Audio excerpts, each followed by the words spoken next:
শেখ হাসিনাকে ফেরাতে ঢাকার দেওয়া চিঠির জবাব এখনও দেয়নি দিল্লি।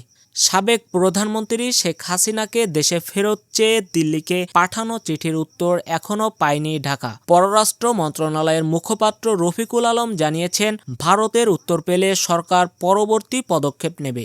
রফিকুল আলম বলেন, ভারতের সঙ্গে প্রত্যর্পণ চুক্তিতে ফেরত পাঠানোর সুনির্দিষ্ট সময়সীমা নেই, বরং জবাব না পেলে সরকার আবারও তাগাদা পাঠাবে। জাতিসংঘের তদন্ত দলকে তথ্য সরবরাহের সংকটের বিষয়ে তিনি জানান, বিভিন্ন সংস্থা থেকে তথ্য না পাওয়ায় বিলম্ব হয়েছে।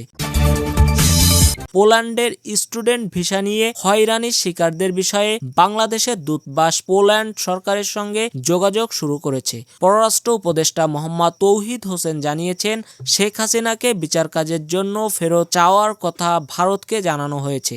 দিল্লি কূটনৈতিক পত্র গ্রহণের কথা নিশ্চিত করলেও এ বিষয়ে মন্তব্য করতে অপারগতা প্রকাশ করেছে। শেখ হাসিনা গণঅভ্যুত্থানের পর 5 আগস্ট ভারতে আশ্রয় নেন। তার বিরুদ্ধে শতাধিক হত্যা মামলা এবং আন্তর্জাতিক অপরাধ ট্রাইব্যুনালে অভিযোগ রয়েছে।